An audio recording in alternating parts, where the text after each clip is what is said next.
Estão lembrados da polêmica envolvendo Dandadan, ameaça de processo e tudo mais? Então, temos atualizações desse caso. E eu que disse que achava que não se desenrolaria para algo muito dramático, estava enganada. Acabou de sair um pronunciamento oficial da produção do anime se desculpando pelo que aconteceu e parece que, de fato, nos bastidores, advogados, empresas, partes interessadas estão se ajustando com o direito à música do anime sendo derrubada de todas as plataformas do Japão. A coisa escalonou num nível realmente complicado, o que é curioso quando a gente fala que tudo isso nasceu de uma homenagem, de um anime Dandadan, de um mangá Dandadan que faz homenagem a diversos outros animes, pessoas famosas, a filmes, a séries, a tanta coisa, e agora, por causa de uma dessas homenagens, tá sofrendo todo um processo legal. Vem comigo pra você se atualizar dessa polêmica, de qual foi esse pronunciamento do anime, pra onde está caminhando toda essa história, além de alguns comentários adicionais sobre o último episódio da segunda temporada, o episódio 8, que acabou de sair, que, sinceramente, mostra exatamente como esta polêmica é injusta, já que estamos falando de um dos animes mais criativos, especialmente nessas homenagens, reutilização de figuras famosas e de animação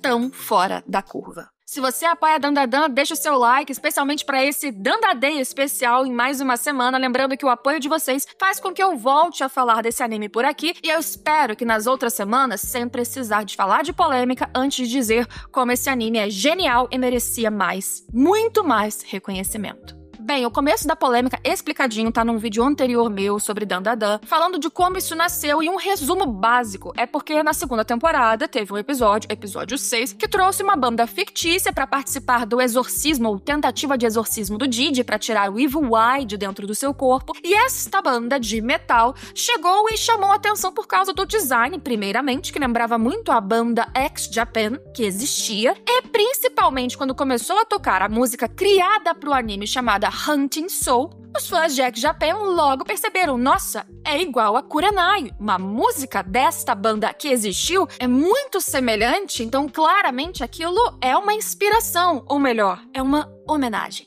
Só que os fãs começaram a bombardear um desses músicos famosos que eram da X Japan, eu sempre confundo, mas Yoshiki era o baterista desta banda, e através das falas desse baterista, que você pode ver com mais detalhes no meu vídeo anterior sobre isso, ele comentou que, possivelmente, essa história envolveria advogados, uma esfera legal, já que a Sony Music tinha direito do X Japan das suas músicas e geralmente, sendo homenagem ou não, precisa ter uma conversa de bastidores antes de uma coisa como essa vir para uma mídia como Dandadan. Quais foram os primeiros efeitos disso ter acontecido? Gente, essas coisas todas se proliferaram, aumentaram lá no X, no Twitter, que é uma rede que os japoneses usam muito. Inclusive, vários dos anúncios oficiais das grandes produções de animes saem lá antes de tudo. Vários desses músicos, artistas, produtores, animadores, editores de mangá, eles usam exatamente as contas oficiais nesta rede para se pronunciarem, para comentarem de diversas coisas. Então, quando essa polêmica cresceu, e cresceu envolvendo os japoneses que perceberam as semelhanças e levaram para um artista que era exatamente da banda, em tese, usada como inspiração, no mínimo, durante um episódio desse anime que é um grande sucesso, é claro que essa história chegaria nas partes interessadas. Se foi Yoshiki que mandou para os seus advogados, e os seus advogados entraram em contato com Sony Music, a gente não sabe. Pode ser que a história tenha chegado diretamente na Sony Music, nos executivos, nas pessoas que realmente têm poder sobre toda essa trama e direitos autorais, mas seja como for, a primeira ação, o primeiro efeito gigante que ocorreu imediatamente depois da polêmica foi, com mais de 10 milhões de visualizações em todas as plataformas de áudio, Hunting Your Soul foi derrubada, 100% derrubada no Japão. Ou seja, a música que fazia um enorme sucesso não podia mais ser escutada em nenhuma plataforma de áudio exatamente no país de grande parte dos interessados. Possivelmente porque a Sony Music Japan estava discutindo com a produção do anime, com o comitê de produção, com as pessoas responsáveis pelo uso dessa inspiração para a banda que tocou Hunting Your Soul, E conforme foi confirmada a inspiração direta, as semelhanças com Kurenai e com X Japan, eles resolveram tirar aquilo da plataforma, porque enquanto está em plataformas de áudio, a música inclusive está ganhando sem que qualquer percentual desses royalties vá, por exemplo, para X Japan ou Sony Music. Então, possivelmente, essa música só voltaria para as plataformas de áudio depois que acordos fossem feitos,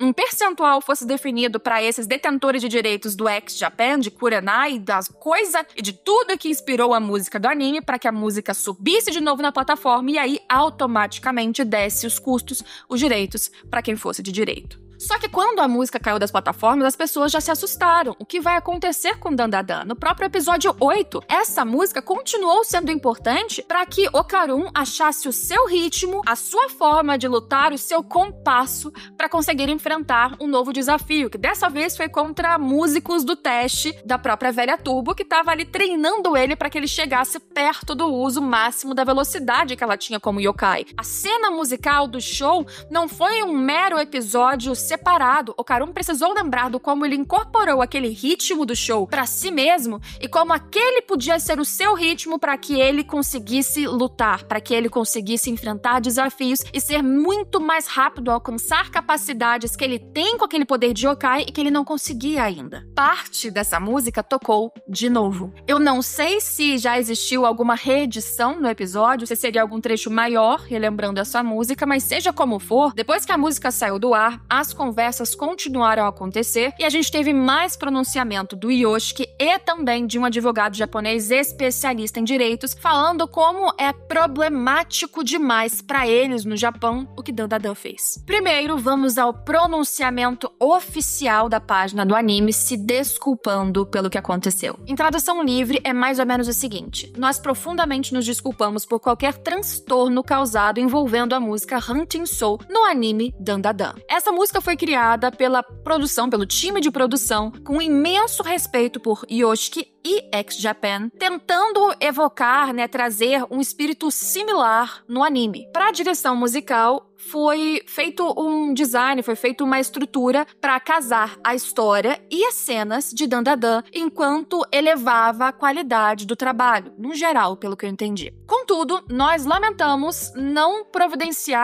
garantir explicações maiores a Yoshiki e X Japan, o que causou uma preocupação não intencional. Nós, sinceramente, nos desculpamos e estamos coordenando discussões sobre direitos com as partes relevantes, as partes interessadas. Nós já falamos com Yoshiki sobre isso e esperamos explorar no futuro colaborações criativas. Ao Yoshiki, X Japan, seus fãs, os fãs de Dandadan e todos envolvidos, nós pedimos desculpas novamente pela preocupação, pelo transtorno e respeitosamente pedimos que continuem nos apoiando. Comitê de produção do anime de Dandadan. Esse pronunciamento foi imediatamente retweetado pelo próprio Yoshiki na sua rede oficial e ele disse em cima do seu retweet: eu aprecio a sinceridade da resposta vinda do comitê de produção de Dandadan e apesar de ter tido alguma surpresa, eu fico muito feliz por todas as vozes de vocês. Acredito que pela resposta do público em geral. Através de conversas positivas com produtores, incluindo a possibilidade de futuras colaborações, eu sinto que nós podemos construir um futuro maravilhoso, juntos e para todos os fãs. E aqui a gente vê como, na verdade, Yoshiki realmente entrou em contato, ou através dos seus advogados, entrou em contato com a produção, com o comitê de produção de Dandadan. Não foi apenas a questão da Sony Music ou do X Japan. A partir do ponto em que ele sabia que a homenagem,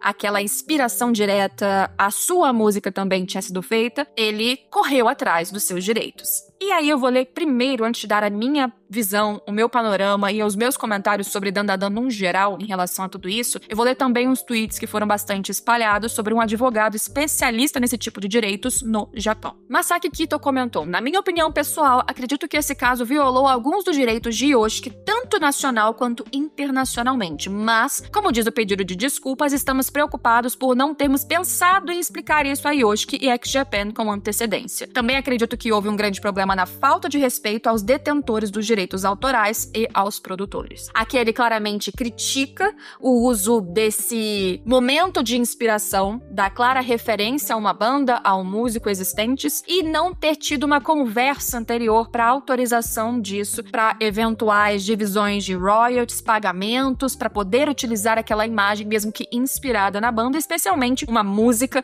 que se parece tanto com outra criação, que, como ele disse, envolve detentores de direitos autorais, produtores, claramente a própria gravadora. Em seguida, ele chega num ponto que eu quero utilizar aqui sim de gancho para falar sobre Dandadan e como essa polêmica toda, ela ressoa numa característica fundamental da obra. Ele diz: em relação a Dandadan, também houve alguma controvérsia sobre o nome do personagem principal e acho que devemos dar um passo para trás, olhar para o passado e criar mangás que atendam aos padrões internacionais. Isso é necessário para a internacionalização dos mangás e animes japoneses, e acredito que isso levará a uma abordagem voltada para o futuro, na qual podemos aproveitar essa oportunidade para pensar juntos em projetos criativos para o futuro. Ficou redundante porque é uma tradução automática. Eu não entendi muito bem o que ele quis dizer em relação a isso, se ele tá criticando o fato do personagem principal ter um nome inspirado num ator que existiu no Japão, se isso foi uma controvérsia ali dentro e ele acha que os padrões de criação precisam atender a normas também internacionais, que não dá para ser uma bagunça. E aqui a gente tem que lembrar que o modo como o Japão lida com direitos autorais é não apenas rígido, mas também mais rígido do que parte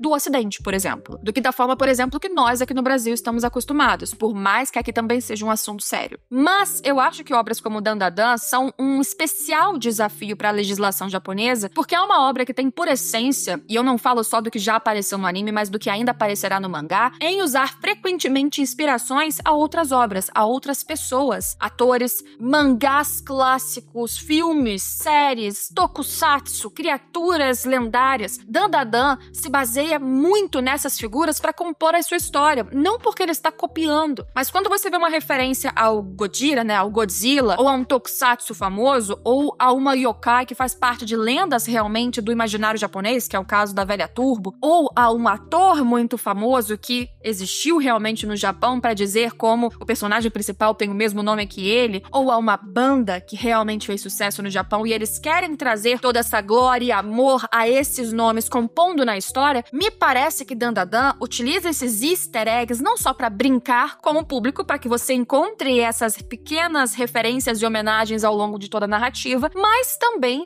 porque muitas das vezes isso tudo é utilizado como parte do humor. Dandadan, quando você olha por cima, principalmente com a abertura dos primeiros episódios, da primeira temporada, as primeiras dublagens, a galera acha que é uma grande galhofa, com vários palavrões, um anime que não se leva a sério. Só que é um anime que, apesar disso, consegue compor com originalidade e influências que casam muito bem e não estão soltas levianamente nos episódios, construir uma narrativa que é muitas vezes genial. Genial porque funciona por si mesma e ainda surpreende. E quando essa narrativa foi colocada nas mãos do Science Saru, um estúdio que não tem medo de ousar, aí a coisa ficou ainda melhor. Quando eles produziram esta música em homenagem, sim, a X-Japan dentro dessa história, dentro desse episódio da segunda temporada, também foi por uma vontade de evocar aquela sensação que eles sabiam que existia com as músicas daquela banda, para aquele episódio ter a força que teve, para causar uma sensação de proximidade com os fãs também que já conhecessem a referência a Kurenai, a essa música que existiu na vida real, mas que fosse ainda assim uma nova experiência. É claro que é uma forma também de você casar de certa maneira um sucesso e ganhar mais dinheiro com isso. A música viralizou nas plataformas de áudio, mas é esse mix de sensações e de referências e de humor e de personagens que faz com que Dandadan seja tão grandioso. E aí a gente chega, por exemplo, no episódio 8, que a gente teve uma referência, na verdade uma citação direta a uma grande sinfonia,